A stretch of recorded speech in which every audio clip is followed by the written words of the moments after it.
good to talk about it. Oh, I love the 60s. Well, what was so wonderful about the 60s? The 60s, we had some of the most prominent, wonderful people in the world killed. We had Vietnam. What was so wonderful? You got to smoke grass? What was so wonderful about the 60s? 60s were good for America. Not off some of the pressure cooker that existed. That conformity was dangerous. That Cold War conformity. The 60s really started to question these things. The 60s said you can be anything you want to be. You can go out and have free sex, you can go out and have free drugs, you can go out and not have to fight battles and stay free people. You can have free, free, free. I certainly think there were excesses in the 60s. Now, if America thought we could get out of racism in a nice, measured way, could overturn segregation, and without some excesses, then I think it underestimated the force and effect of segregation. People have been lied to about everything. All right, we've been lied to about everything, we're going to have to test everything. And we did some pretty stupid things. I took a hit of Osley White Lightning acid, and I became an instant hippie. Instantly, because of that acid. These kids got nothing to do but run around the streets and then go home and have a lot of free love and smoke dope. Here I am, you know, scratching my head, wondering how I'm going to pay both the light bill and the gas bill this month. You know, because I've got 4 kids. All you can do is walk around the street in sandals. They would always say, go slow and do it decorously. There was always this sense of great politeness and decorousness, and you must understand that we felt dropping carpet bombings on people was not very decorous. I was at Wisconsin when some students bombed one of the buildings, and I said, let's go down to the student union, and I will bet you $50 that within 5 minutes, we will be able to find someone who will argue that that kid deserved to die because he was in that building. And I won that $50. We meant to be intolerable. America and the American people were intolerable to us, and we were in opposition to them, and we meant to annoy them, and we meant to get them angry, and we meant to confront them. We should have done more. We should have valued the time. There were a lot of mistakes made that, you know, if we'd known what we were doing, we wouldn't have made them. The 60s will never level out. Maybe it's just that in every 60s decade, 18th century, 19th century, 20th century, we have to go through some crisis like this. But there was certainly that we had us a time, and we're still trying to figure out what it was all about. The 1960s was the most tumultuous, confusing, and controversial decade of the 20th century. It still inspires passionate debate. But there's no debate about this. The 1960s was an era of rebellion. Most of those who rebelled were young.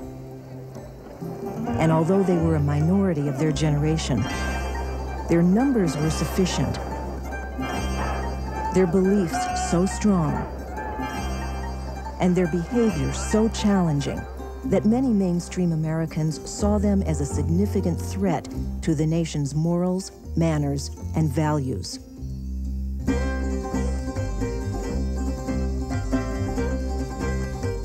The result was a period of almost continuous conflict. Making sense of all this is very much a matter of understanding who rebelled, what triggered their rebellions, how the rest of the country reacted to them, and what happened to America as a result.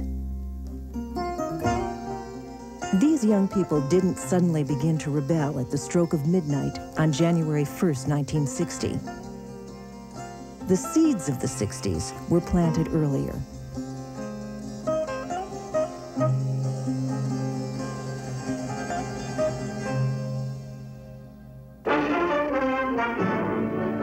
And the first of these seeds was an enormous increase in the American birth rate that began in 1946, known as the baby boom.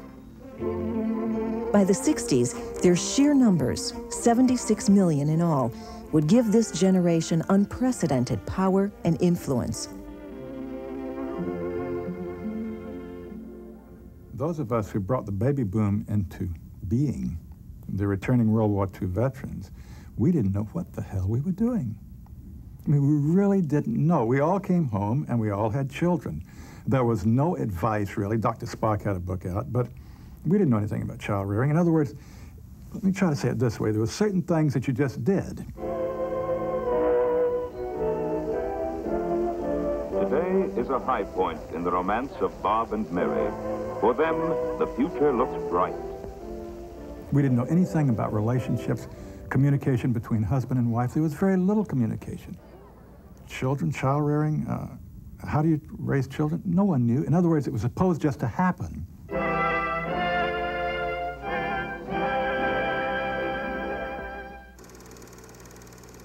George Leonard and other members of his generation may not have known how to raise their children, but they did know that they wanted to protect them from the tough times they had experienced.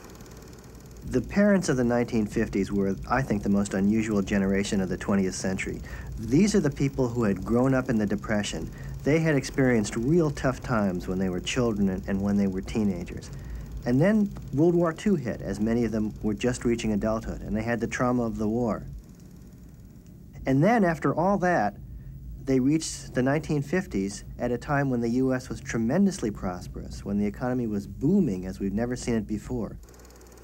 And I think they reacted to that prosperity, and I think they reacted strongly to all of the trauma of the Depression and the war by turning inward a bit, by marrying young, by emphasizing home and family, as if that was something they couldn't get back in the 30s and 40s and now valued all the more.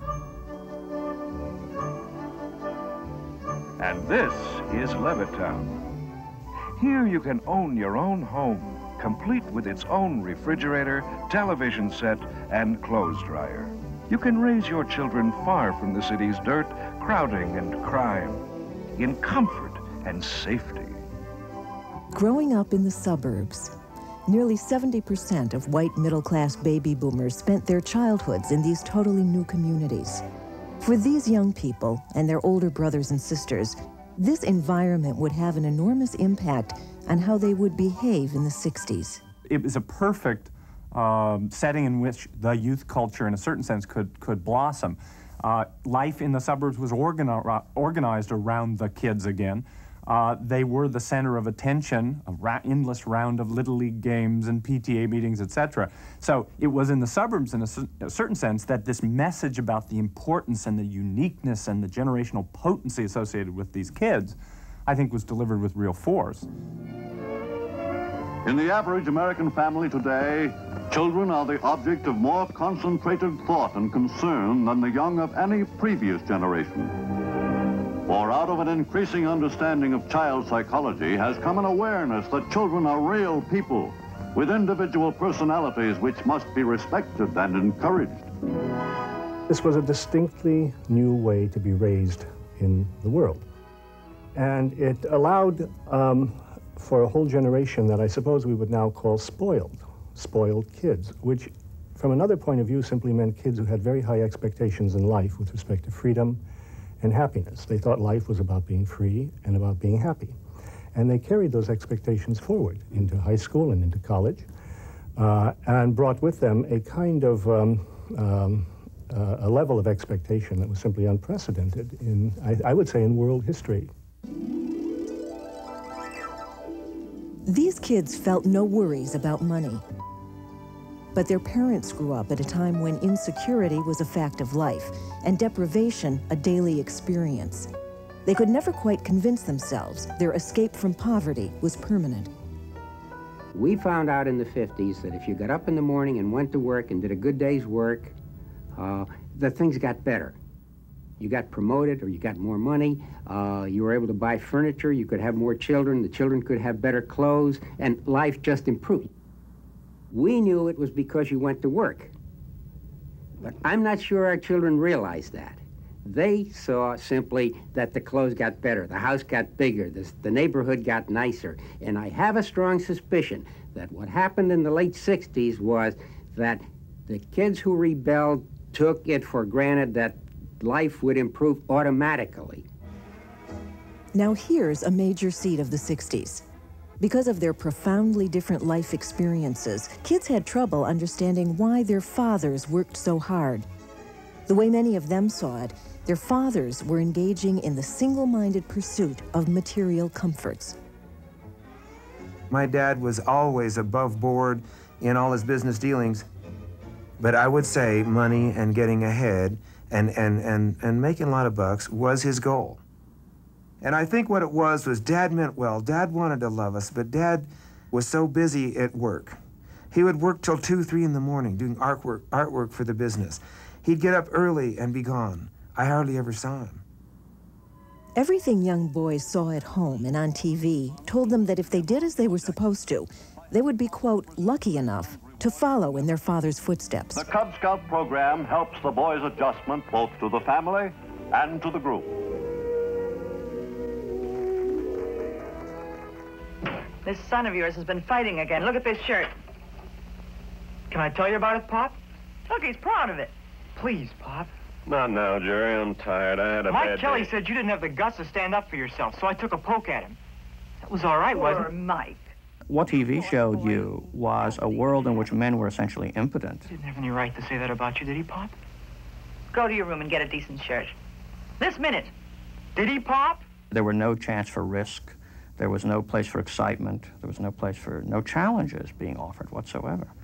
And the other kind of show you could watch were the Westerns, which showed what a real man could do, measuring himself against other men, especially with a gun.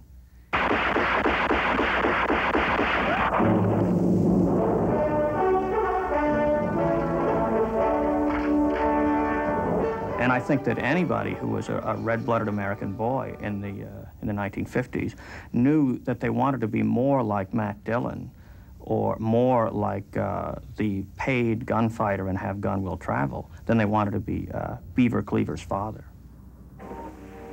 Isn't it wonderful how this washer does all these heavy things? And what did girls feel was in store for them?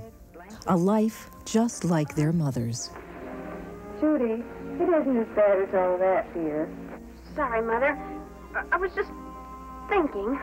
About what? Well, you know, thinking of how awful wash day used to be for you before you had the electric water heater and the washer. So now I add the pectin. Educational films like this one reflect society's belief that women could find fulfillment only as housewives and mothers. Now I let it come to a full rolling boil again. It won't take long. You like to cook, don't you, Pat? Oh, it's not just liking to cook. It's more. It's accomplishing something. It's me cooking. Me, Susan Douglas. And not just cooking, but, well, creating something special. Oh, I wish Miss Holland could talk to you. She could say it so much better than I can. Who's Miss Holland? She's my home economics teacher. Not enough of anyone means soup instead of jelly. Even girls who were sent to college often majored in what were called the domestic sciences. Well, there's one nice thing about it happening in class. Here it's part of our learning. At home, it would be a minor tragedy. There was a song when I went to college, at Smith College, which they don't sing anymore, I know, that had a verse that went something like this. You're sharp as a pinpoint, your grades are really 10-point. You are Dean's List Sophia Smith. But when a man wants a kiss kid, he doesn't want a quiz kid. Oh, you can't get a man with your brains, with your brains, with your brains. Oh, you can't get a man with your brains. And it had verses that went on and on.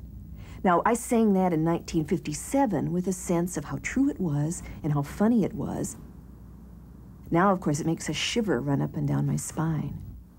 I had 4 choices of things that I could be when I grew up. I could be a teacher, a nurse, a stewardess, or a secretary. I couldn't go into things that dealt with medicine. I couldn't go into law. I couldn't go into the real professions. It was extremely limiting. And of course, the overall goal was to find a husband, get married, have children, and live with a white picket fence. I used to make little stews for my child and used to spit them out and stick them on the wall, but I went on doing it. I don't know why. Dr. Spock, I think Dr. Spock ruined everything. I really do. I mean, he's wonderful in the peace movement. But this whole image of giving your children everything you had, and they have to be satisfied and they have to be content, and I think we gave them much too much. The Adventures of Ozzie and Harriet, starring the entire Nelson family. Here's Ozzie. Here's Harriet. And here it is, the American family of the 1950s, as it was seen thousands of evenings on TV. Happy kids, happy father, happy mother. Everyone behaving as they were supposed to. You know, it's none of my business, but don't you think taking riding lessons is a pretty expensive way to meet a girl? The message was absolutely unmistakable. This was the way your life should be. And if it wasn't, something must be very wrong.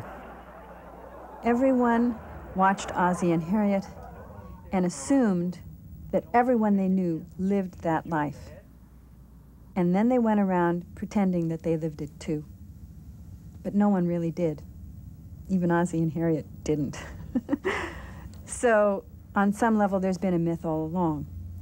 And part of the plague of the 50s was the incredible personal efforts, the incredible pain involved in perpetuating that myth about one's own family, about one's own happiness in that family, about the health of that family.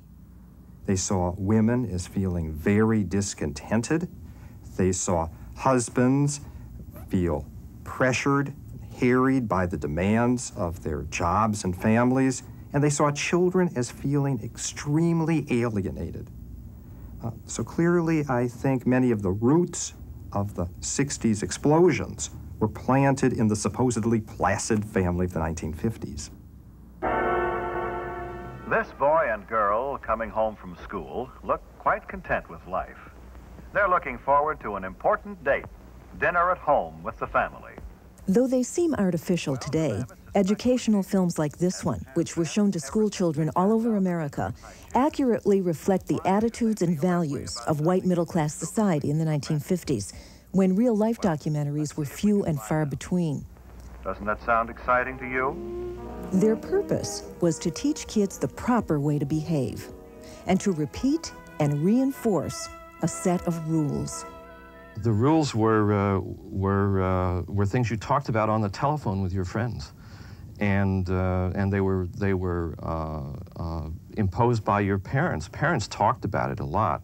There were high school counselors who told you what the rules were, and even if they weren't written down, everybody really knew, and you could almost read them out, cite them. And I think looking back on it from the 60s, what people did in the 60s was self-consciously break every damn one of them. The women of this family seem to feel that they owe it to the men of the family to look relaxed, rested, and attractive at dinner time. Brother notices the time and realizes that he must put things in order and clean himself up in time for dinner. What were the rules? One of them was obey authority. Don't ask questions. In the 60s, millions of young people would renounce that one. These boys greet their dad as though they are genuinely glad to see him, as though they had really missed being away from him during the day and are anxious to talk to him. This is the time for pleasant discussion in a thoroughly relaxed mood. They don't pick this time of the day to spring unpleasant surprises on Dad. We are molding our boys the way we feel they should be molded in the 50s. I think you have to start molding right away when they're just infants. And so that was our influence. We tried to make this a very influential time, a constructive time, through Boy Scouts, through church, through Cub Scouts, through Little League, or not Little League, but the little pony leagues or whatever they had, you know, these little kids. It was awfully cute. Yeah, they were fun times with our kids, with our boys. We had a great time. Let father and mother guide the conversational trend if they desire. After all, they made all this possible. My impression of that time was that a child was to be seen and not heard, and that we were never allowed to express anything that was negative. We were never allowed to talk back in any way, even to question why should I do something or could I do it later. We weren't treated as if we were people. We were another species. Another rule, control your emotions. In the 60s, masses of baby boomers would reverse this one and, quote, let it all hang out. Oh, I'm so happy. I could be a model. Or a cover girl. Hey, what's gotten into that crazy kid's sister? Oh, Jeff, don't be that way. Notice how Mother seems to become angry herself because of Jeff's anger. Perhaps she shouldn't, but anger is a violent emotion, and we often see an induction of behavior or spread of emotion to other persons, almost like a contagious disease. If you misbehaved, you weren't normal. And the idea of normal is a kind of vegetative state where nothing happens. But that's what everybody tried to aspire to. But I think it's a word that people are constantly using to exhort you to behave better. Why don't you be normal? It's not normal to wear your hair long. It's not normal to wear Levi's. It's not normal to listen to rock and roll. It's not normal to read comic books. There's a whole list of a million things that everybody does that isn't normal. Well, what makes you think they look at your clothes? Oh, because the other fellas wear sweaters or just shirts, not a regular suit like mine. Well, wear a sweater then. Another rule, fit in with the group. Don't stand out. Conform in your actions and your appearance. In the 60s, great numbers of young people would, quote, do their own thing. Pick out the most popular boys and girls in school and keep an eye on them. Try to figure out why people like them. Not that you'll ever be just like any of them, but you might learn something. Well, see you there. Many young people found these restrictions painfully repressive, but they struggled to obey them anyhow because if they didn't, they knew there'd be unpleasant consequences from society or from their peers. Yoo-hoo! Jenny thinks that she has the key to popularity, parking in cars with the boys at night. When Jerry brags about taking Jenny out, he learns that she dates all the boys. What about Jenny? Does that make her really popular? Do the boys and girls like her? Is she welcome to join this group? Hi, Betty, Ellie. You can rest your tray here, Jenny, for a minute. Thanks. Say, Wally, how's the play coming along? Oh, okay, Jenny. Here, Jenny. No, Thanks, girls Jerry. who park in cars are not really popular. Not even with the boys they park with. Not when they meet at school or elsewhere. Nothing like being Miss Popularity. Yeah. I think that there was this sense that, yeah, well, sure, they're using sex to be popular now, but, you know, what about in the future? They're going to be, like, thrown in the rubbish pile. And I think that did happen because I think that boys did maintain an attitude of, you know, they wanted to get laid, but they wanted to marry a virgin. Jeff, isn't that Eileen? It sure is, baby and all. Gee, I haven't seen her since she left school. And maybe this was the biggest rule of all. Don't even think about having sex. In the 60s, young people all over the country would proclaim, if it feels good, do it. Mary, wait, please. Sorry, Mary.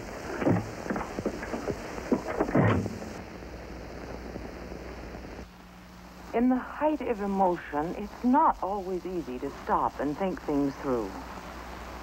But if you'll just slow down the rush and pressure of your feelings a little, then judgment has a better chance to take hold and guide you away from wrong behavior. It was sort of a nightmare. Looking from the outside, I'm sure it didn't seem that way to an observer, but for me, I felt so lonely.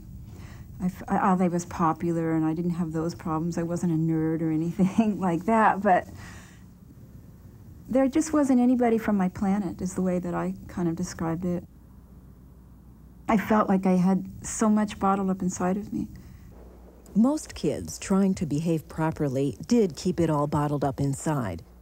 But a minuscule number began to rebel. It was a preview of coming attractions. What startles me when I look back at my yearbook photos now, they all look so old. Everybody looks so old. I mean, they look like little adults, you know. They don't, it's startling to me how old, how already getting into the groove all of these people look with their flat top crew cuts. And then every so often, you know, you turn the page and you see the guy with the ducktail. And you know, here's the rebel. Being a rebel by slicking your hair back and wearing a black leather jacket seems harmless now. But in the 1950s, many adults saw this as the first sign of teenagers going bad.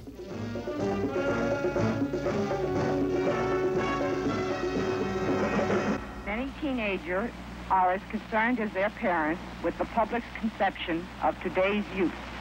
These students are portraying what we consider bad taste in school attire and behavior.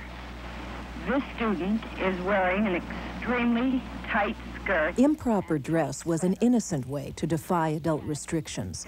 But a growing number of young people were turning against society's rules in more significant ways.